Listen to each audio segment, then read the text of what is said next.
Hello everyone, welcome to SSH Publication. So today we are having Dr. BP Chavan sir with us. Firstly, I would like to congratulate you sir कि आपकी book हमारी publication के साथ में publish हो चुकी है and अब वो सभी प्लेटफॉर्म्स पर लाइव है. So how are you feeling sir? बहुत बढ़िया लग रहा है। आपकी पब्लिकेशन की तरफ से मेरा पहला ही किताब है। इसके पहले मेरे दो तीन किताबें पब्लिश हुई है, लेकिन SGSH पब्लिकेशन का नाम तो सुना था, लेकिन इसी बार एक्सपीरियंस मिला। बहुत अच्छा आपने सहयोग दिया हमें। Thank you so much sir for your kind words. Sir सबसे पहले हमारी ऑडियंस को बताइए आपकी किताब के बारे में. ओके मैडम, तो उससे पहले मैं मेरा परिचय कर दूं जी जी लोगों बिल्कुल. को। जी. हेलो, नमस्ते, यस. Good evening everyone. मैं professor doctor BP Chauhan, head of department, New College, Kolhapur. New College is the quality college in the Shivaji University, Kolhapur. मैं कोल्हापुर में शिवाजी यूनिवर्सिटी का बेस्ट रिसर्चर अवार्ड विनर हूं। कोल्हापुर में समाज रत्न पुरस्कार मुझे प्राप्त हुआ है और साहित्य परिषद मुंबई का मुझे गोल्ड मेडल भी मिला है।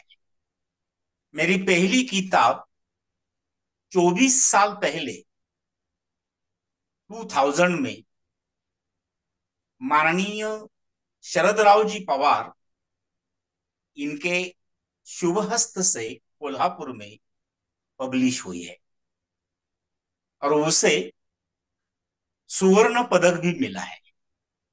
मेरी दूसरी किताब गाजियाबाद से जिज्ञासा पब्लिकेशन की तरफ से मैं और मेरी शायरी, ये 4 महीने पहले पब्लिश हुई है।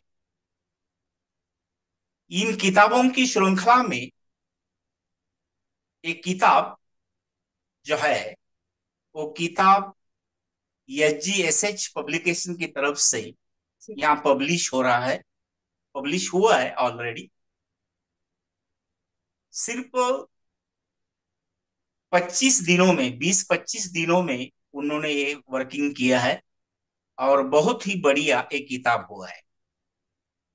थैंक अब यू. मैं अब मैं किताब के बारे में बोलता हूँ। मैं महाराष्ट्रियन हूँ और महाराष्ट्र दक्षिण भारत के एरिया में आता है, इसलिए हिंदी में कुछ शब्द इधर उधर हुए तो प्लीज समझ लीजिए। मेरी किताब का नाम है लव कैनवास। नाम से ही पता चलता है कि ये किताब सिर्फ लव पर है। कुछ दिनों से मेरे दिल में ख्याल आया था, मेरे दिमाग में सोच आया था कि जिंदगी जीने के लिए जो कुछ भाव भावनाएं होती है, उसमें प्रेम ही भावना सबसे महत्वपूर्ण होती है। चाहे वो माँ बालक का प्रेम हो, चाहे वो भाई भाई का प्रेम हो, चाहे वो पिताजी बेटे का प्रेम हो, चाहे मित्र मित्र का प्रेम हो, चाहे मित्र और प्रेयसी का प्रेम। जिंदगी में कोई भी प्रॉब्लम हो और वो प्रॉब्लम अगर प्यार से किसी के साथ बात हुई तो प्रॉब्लम प्रॉब्लम नहीं रहता, उस जी. प्रॉब्लम का लव ही सॉल्यूशन होता है। इसीलिए मैंने मेरी किताब का नाम ही रखा है लव कैनवास। जी. जब कोई चित्रकार चित्र खींचता है और वो जो पोर्ट्रेट लेता है उसे कैनवास करते हैं, जी जी बिल्कुल. उसके दिमाग के आइडिया और उसके हस्त का स्किल वो कैनवास में उतरता है, धीरे धीरे वो पूरा पेंटिंग होता है और लोगों के सामने उस चित्रकार की कलाकृतियां। ठीक वैसा ही काम साहित्यिक, ऑर्थर, कवि, शायर, स्पीकर का होता है। मैंने उसी ध्यान से, उसी रंगढू उसे उसी रंग ढंग से मेरे शब्द इस किताब में दिए हैं। किताब में जो प्रेम है, उस प्रेम का विवरण किया है। 3 मेन टॉपिक है और इन 3 मेन टॉपिक में पहले 2 टॉपिक में प्रेम का विवरण दिया है। वो विवरण शास्त्र शुद्ध स्वरूप से दिया है। प्रेम क्या होता है, प्रेम का अर्थ क्या है, प्रेम की व्याख्याएं कैसे कैसे है, प्रेम की तरफ महाराष्ट्रियन लोग कैसे देखते हैं, भारतीय लोग कैसे देखते हैं, पूरे वर्ल्ड में ब्रिटिश लोग कैसे देखते हैं, अमेरिकन लोग कैसे देखते हैं, यानी वर्ल्ड के कोने कोने में जो लोग रहते हैं उनकी प्रेम की तरफ देखने की दृष्टि जो है, वो दृष्टि मैंने पहले टॉपिक में दी है। प्रेम के लिए क्या करना चाहिए, प्रेम कौन कर सकता है, प्रेम किससे करना चाहिए, और प्रेम ये जो शब्द है, ये शब्द में डिवोशन है, इसके बारे में दिल खोल के बातें की है और वो बातें शास्त्र शुद्ध स्वरूप से की है। दुनिया के कोने कोने के लोगों से वो बातें मैंने सुनी और वो बातें मेरे रूप से, मेरे हैंड से मेरे पहले टॉपिक में आई है। टॉपिक दूसरा जो है, उसमें अभी तक दुनिया में जिसने जिसने लव किया है उन सभी लोगों के बारे में लिखा है। राधा कृष्ण से शुरुआत होती है, क्योंकि राधा कृष्ण ये दुनिया के सामने, हम भारतीयों के सामने एक आदर्श है। वो राधा और वो किशन जिन्होंने एक दूसरे को कभी देखा भी नहीं, न देखते हुए भी वो दोनों एक दूसरे के साथ प्यार करते। इसीलिए जब जब हम कृष्ण का नाम लेते हैं, कन्हैया का नाम लेते हैं, तब रुक्मिणी का नाम लोग नहीं लेते, लेकिन राधा का नाम लेते हैं। राधा कृष्ण से केनेडी तक, जॉन केनेडी तक दुनिया में बहुत ऐसे लोग हुए हैं। वो मेरे हिसाब से 50 लोग हैं। लोग बहुत होंगे, लेकिन मुझे 50 लोग पसंद आए। उनकी स्टोरी मुझे इंटरेस्टिंग लगी और उन 50 लोगों के बारे में मैंने दूसरा टॉपिक जो है वो लिखा है। और तीसरा टॉपिक जो है वो कवर स्टोरीज है। और उस कवर स्टोरीज में मैंने इंडिया में बनी हुई और इंडिया के बाहर बनी हुई 7 स्टोरीज लिए है, 7 स्टोरीज, और वो कवर स्टोरी है। उन कवर स्टोरियों में सबसे पहले मैंने बादशाह शाहजहां लिया है। शाहजहां और मुमताज, इनकी स्टोरी तो लोगों को मालूम है, लेकिन मुमताज पर शाहजहां इतना प्यार करता था, इतना प्यार करता था, लेकिन मुमताज का देहांत बड़ा ही दिलचस्प है। क्योंकि मुमताज का देहांत जब हुआ तब उसकी वो 40th 14वीं डिलीवरी थी। एक डिलीवरी स्त्री ही जान सकती है, उसका पुनर्जन्म होता है। और ऐसे 13 डिलीवरीज पहले हो चुकी और वो 14वीं डिलीवरी थी और उसी वक्त मुमताज निकल गई।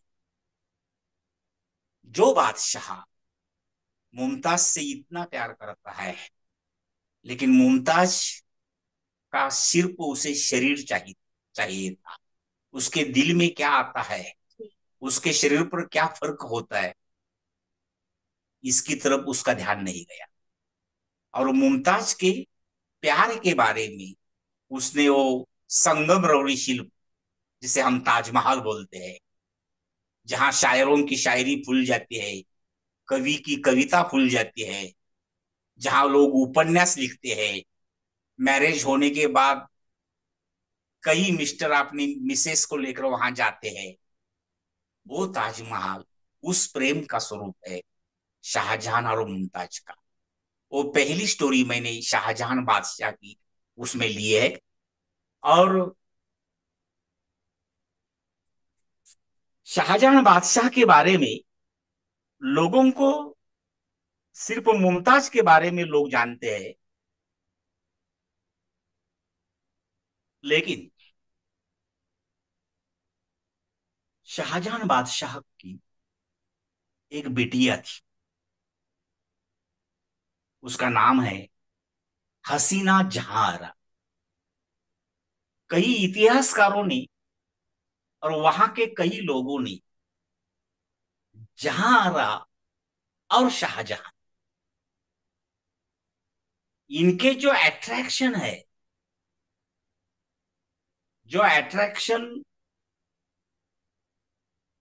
दिल के पन्नों पर, कागज के पन्नों पर उसका अर्थ निराला होता है, लेकिन कल्चर उसे स्वीकार नहीं करता, क्योंकि एक बाप और एक बेटिया है।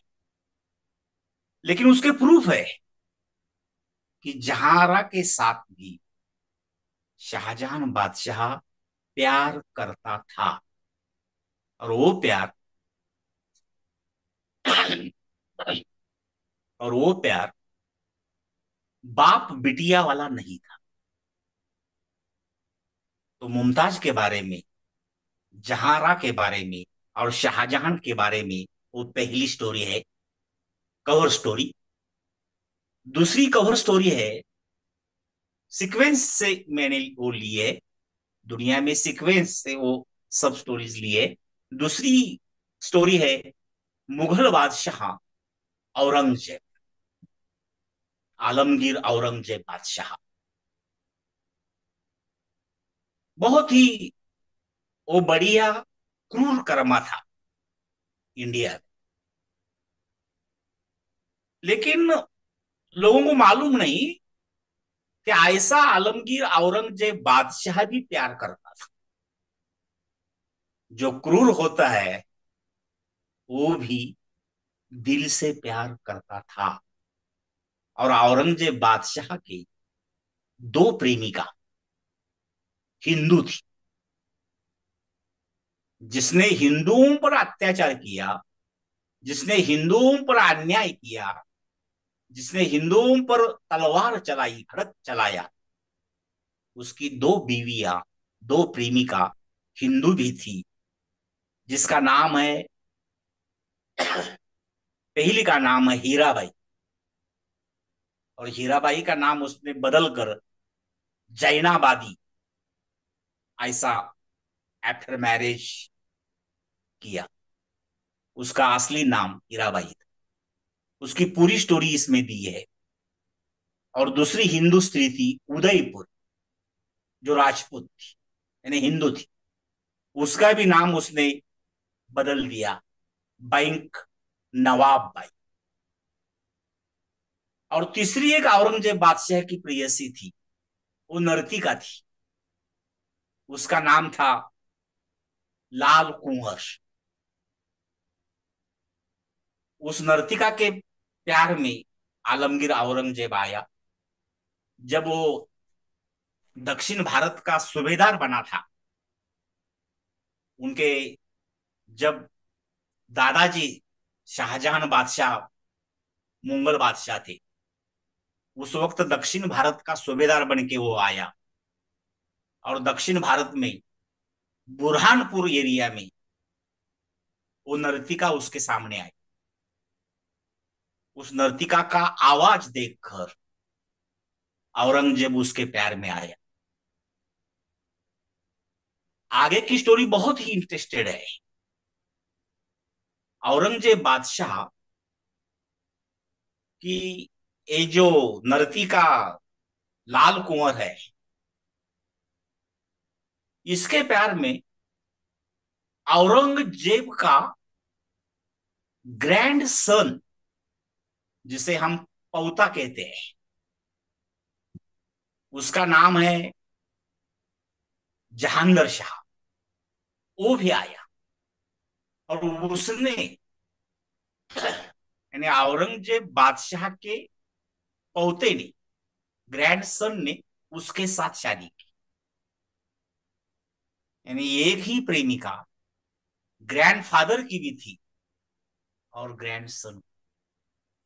लोगों के लिए ये नई जानकारी है और उसके प्रूफ सभी है।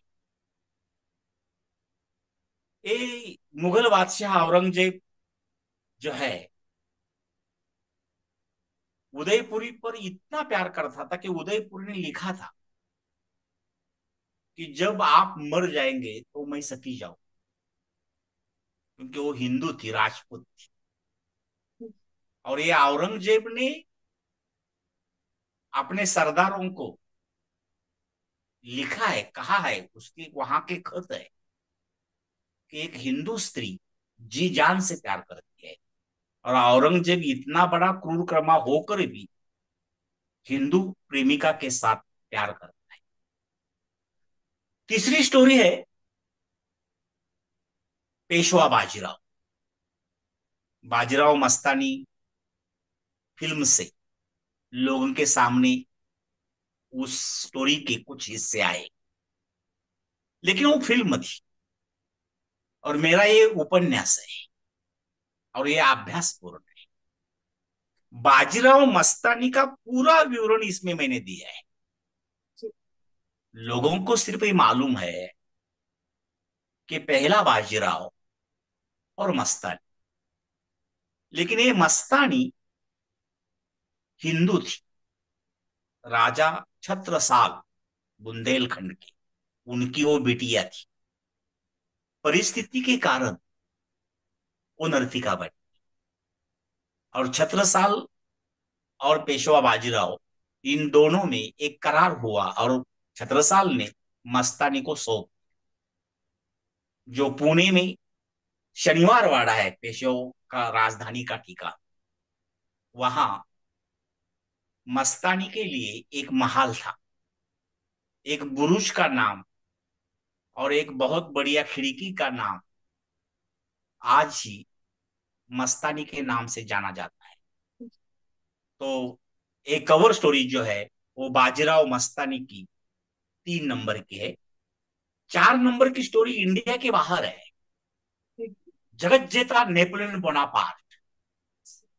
नेपोलियन का नाम सुनने के बाद आपके सामने आता है जिसने जग जीतने की कोशिश की।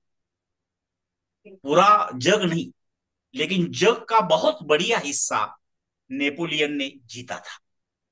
ऐसा नेपोलियन भी प्यार करने लगा और नेपोलियन का जो प्यार था वो प्यार था जोसेफिन के साथ।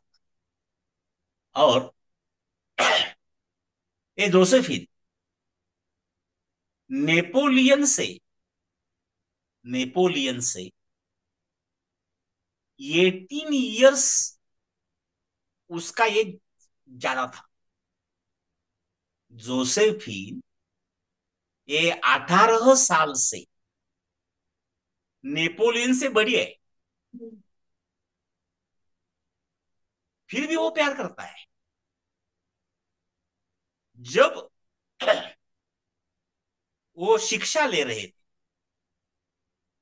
उस वक्त उसकी वो क्लासमेट थी। उसी वक्त से वो जोसेफिन के साथ प्यार करता। लेकिन आगे जाने के बाद नेपोलियन लश्कर में आया, उसकी मैरिज हुई, बाद में उसका जो मियाँ है वो मियाँ चल गया, वो विडो हो गई, वो विधवा हो गई, विडो हो गई। उसे 3 बच्चे भी थे। नेपोलियन ने अपना जो टारगेट है, जी। वो टारगेट पूरा करने के बाद जोसेफिन के पास आया। तो जोसेफिन विडो है, विधवा है, 3 बच्चों की माँ है, 18 साल से बड़ी है।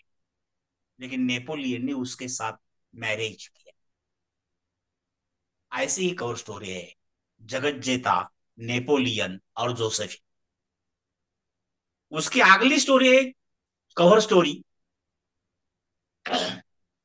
वो है एडोल्फ हिटलर। दुनिया पर जिसने महायुद्ध लाया।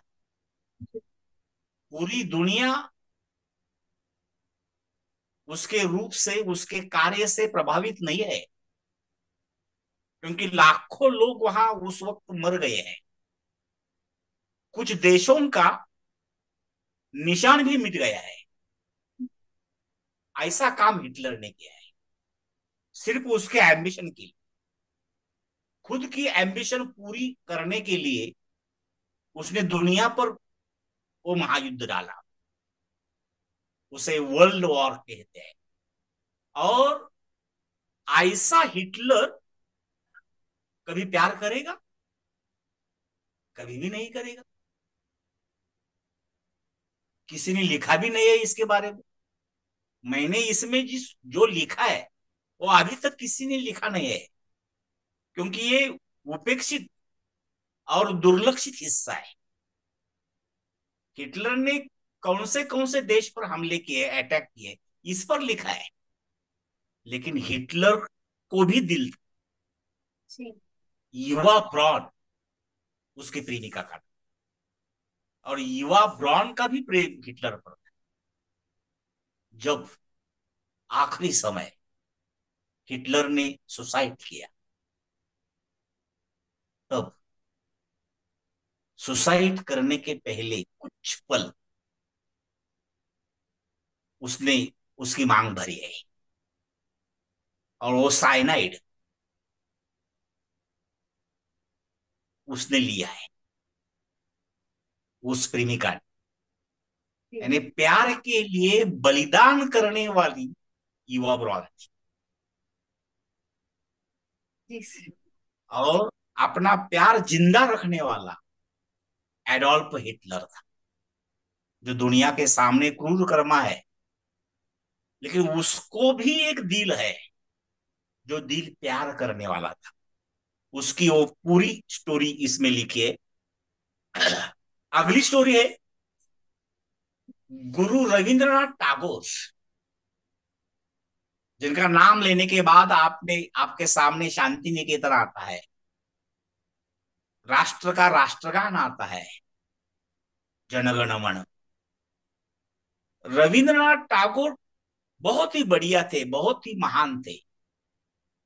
लेकिन प्यार ये ऐसी चीज है, हर दिल में होती है, किसी के दिल में भी आ सकती है।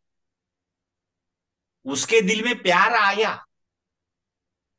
इसलिए उस व्यक्ति पर फुली मारने की कोई जरूरत नहीं है।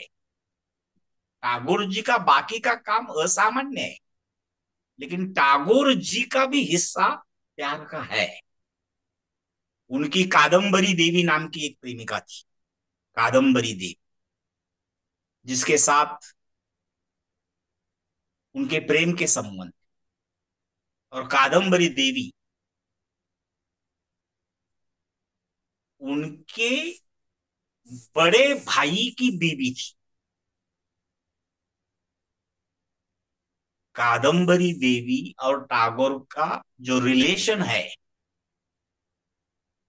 टैगोर जी देवर है और कादम्बरी देवी भाभी है उनकी।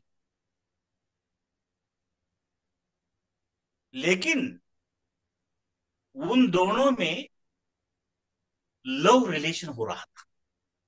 उस लव रिलेशन के बारे में दुनिया में किसी को पता नहीं है। कुछ एक दो सेंटेंस उसी वक्त के प्रूफ में, हिस्टोरिकल एविडेंस में लिखे हैं, लेकिन लोग जानबूझकर वो छोड़ देते हैं। तो कादम्बरी देवी का नाम याद आया। टागोर जी की दूसरी प्रेमिका थी मृणालिनी देवी। उसके साथ टागोर जी ने मैरिज किया, मृणालिनी देवी। तीसरी प्रेमिका थी इंदिरा देवी, इंदिरा देवी। और चौथी प्रेमिका थी महाराष्ट्र की नलिनी तुरखड़, जिनके पिताजी उसी वक्त महाराष्ट्र के जाने माने फिलोसॉफर थे। वो बुद्धिवादी थे और उन्होंने टागोर जी का बुद्धिवाद देखकर अपनी बेटी टागोर जी को सौंप डाली। उनका नाम है नलिनी तुरखड़। वो सब स्टोरी इसमें दी है। और लास्ट कवर स्टोरी जो है वो है पंडित जवाहरलाल नेहरू, आपके इंडिया के पहले प्राइम मिनिस्टर। नेहरू जी का नाम लेने के बाद माउंट बेंटन का नाम आता है। लॉर्ड माउंट बेंटन, इनकी मिसेस, जिसका नाम है Lady Edwina Mountbatten. Mountbatten की मिसेस लेडी एडविना के साथ नेहरू जी के प्यार के संबंध थे। इंडिया पर ब्रिटिश लोगों का राज है, उनके वो टॉप के अधिकारी है, और उनकी बीवी नेहरू जी से प्यार करती है। उसे प्लेटोनिक लव ऐसा बोलना चाहिए, लेकिन सिर्फ वो प्लेटोनिक नहीं था। तो एडविना माउंटबेटन बाद में जब अंग्रेज लोगों का अंग्रेज लोगों की हुकूमत गई, देश आजाद हुआ, नेहरू जी प्राइम मिनिस्टर बने।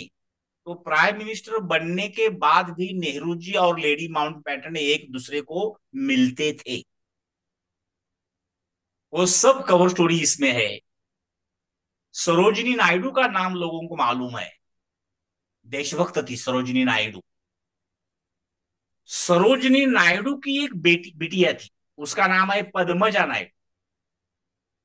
वो पद्मजा नायडू नेहरू जी के साथ एक तरफा प्यार करती है। एडविना पर उसे जेलसी है, जी जी। पद्मजा। वो नेहरू जी और पद्मजा का जो रिलेशन है वो भी उसमें दिया है। जी सर। एक आध्यात्मिक उस वक्त की विभूति थी, श्रद्धा माता उनका नाम। लेकिन आध्यात्म में होने के बाद भी वो नेहरू जी की तरफ आकृष्ट हुई थी, क्योंकि प्यार ये प्यार होता है। आप भजन करो, कीर्तन करो, आध्यात्म करो, या कुछ भी करो, हर दिल में प्यार होता है, आता है। प्यार के सिवा आदमी होता ही नहीं, सिर्फ उसका रंग रूप निराला होता है। तो श्रद्धा माता वहां उस वक्त की आध्यात्मिक पावर इंडिया की, उनके और नेहरू जी के संबंध उसमें दिए। गुजरात की मृणालिनी साराभाई नाम की एक औरत है। उस वक्त के साराभाई ये इंडस्ट्रियलिस्ट है, उद्योगपति, उनकी वो बीवी है। नेहरू जी के और उनके संबंध प्यार के थे। ऐसे 7 कवर स्टोरीज मैंने तीसरे टॉपिक में लिखे हैं। Amazing sir. यानी पूरा, ये पूरा ग्रंथ मराठी भाषा में है। ओके। और हाँ, और वो सिर्फ प्रेम पर है। जी सर, ठीक है। ओके सर, तो वैसे तो आपकी पूरी बुक बहुत ज्यादा इंटरेस्टिंग है, काफी सारी चीजें आपने बता दी हैं already. And but due to time constraints I would have to now ask you, like आपका अगर कोई मैसेज है हमारी ऑडियंस के लिए जो आप उन्हें देना चाहेंगे, so please give that. Okay, okay. आजकल लोगों का किताब पढ़ने का दिल नहीं होता। लोग किताब के सामने नहीं जाते, किताब नहीं खरीद लेते, किताब नहीं पढ़ते। सिर्फ मोबाइल में लोग बिजी रहते हैं, टेलीविजन में बिजी रहते हैं। तो पुस्तक या किताब एक ज्ञान का भंडार है। पूरा ज्ञान किताब में है। इसलिए जो दर्शक है, जो देखने वाले हैं, जो सुनने वाले हैं, उन्हें एक ऑर्थर होने के कारण मेरी एक विनती है, पढ़ते रहो, पढ़ना चाहिए। Thank you sir. जी। ओ- ओके सर। आपके जी जी। आपके सहयोग के लिए आपको भी हार्दिक शुक्रिया। थैंक यू और sir. SGSH publication, Trivedi madam और पूरा स्टाफ, जिन्होंने 20-25 दिन में मेरा एक किताब लोगों के सामने लाया है, उन सभी का मैं मेरे दिल से शुक्रिया अदा करता। Thank you so specially much. आप। जी। हाँ, स्पेशली आप कुछ वक्त से मुझे सुन रही है, स्पेशली आपका मैं बहुत ही शुक्रगुजार हूँ। Thank you so much sir, it was really nice interacting with you and sir, आपका एक्सपीरियंस कैसा रहा एसजीएसएच पब्लिकेशन के साथ में?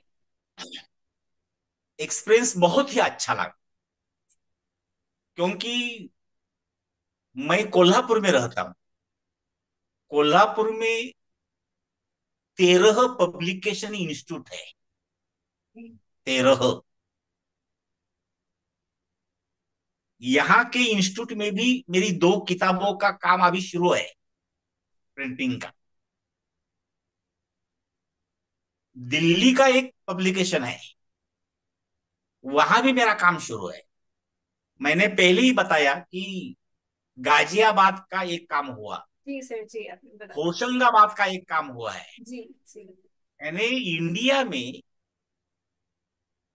बहुत जो पब्लिकेशन करने वाले जो लोग हैं, उनके साथ में बांध गया, हम्म। सोशल मीडिया के कारण, हम्म। न्यूज़पेपर के कारण। बिल्कुल। जो पब्लिकेशन मुझे अच्छा लगता है, जी उनसे मैं रिलेट हो जाता हूँ। जी। SGSH के बारे में भी ऐसा ही हुआ। जी उनका नाम, उनके एड जी। मैंने देखी, उनके साथ मैं बात करने लगा और मुझे लगा कि इनके पब्लिकेशन हाउस की तरफ से क्यों नहीं एक किताब आपका जी जी। हम देंगे, क्यों ना आना चाहिए। और एक किताब मेरे दिल में था, उसका टाइपिंग शुरू हुआ कोल्हापुर में। जी। और टाइपिंग होने के बाद उनको जो PDF है और वो जो वर्ड फाइल है, जी जी जी। उन्होंने उनको मैंने सेंड की। ओके। विषय के बारे में जब, हाँ। जैसे आज हम बोल रहे हैं, हम्म। वैसे विषय के बारे में उनके साथ भी मेरी बात हुई थी। कौन सा विषय है, किस प्रकार का लिख रहा हूँ, जी जी। ये सब कुछ मैंने उनको भी बताया था। बाद में कुछ जो करेक्शन का काम होता है, हाँ हाँ। वो 90% करेक्शन का काम मैंने यहाँ ही किया था।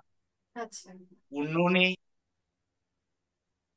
एक 10-12 करेक्शन सिर्फ थी, वो होने के बाद पब्लिश का काम किया, समय से पहले किया, और लोगों के सामने किताब लाने का एक पुण्य कार्य किया।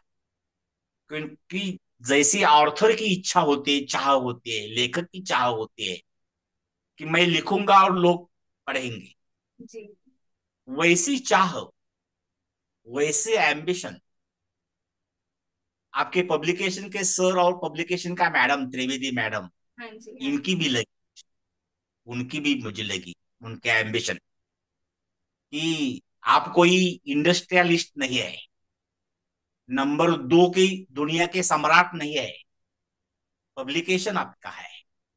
लोगों को जो चाहिए जी। वो देने का। और इसलिए उनका जो एक्सपीरियंस था वो मुझे बहुत ही बढ़िया लगा। उनके साथ मेरी बात हुई है। हाँ जी। और आपसे भी मैं बताना चाहता हूं कि 8-10 दिनों के बाद मेरी एक अगली किताब है, वेरी नाइस। वो भी SGSH के जी जी। पब्लिकेशन हाउस से ही हम्म। बाहर आएगी। Okay. Amazing sir, thank you so much sir for this wonderful interview. आपकी बुक से काफी कुछ सीखने को मिलने वाला है, हमारी ऑडियंस को काफी कुछ जानने को मिलने वाला है। So thank you so much for this amazing interview. I hope सबने काफी एंजॉय करा होगा इस इंटरव्यू को, and they would have got to learn so many new things from you. Thank you so much sir. Thank you. Thank you. Good evening, good day, good life, happy life. Thank you sir.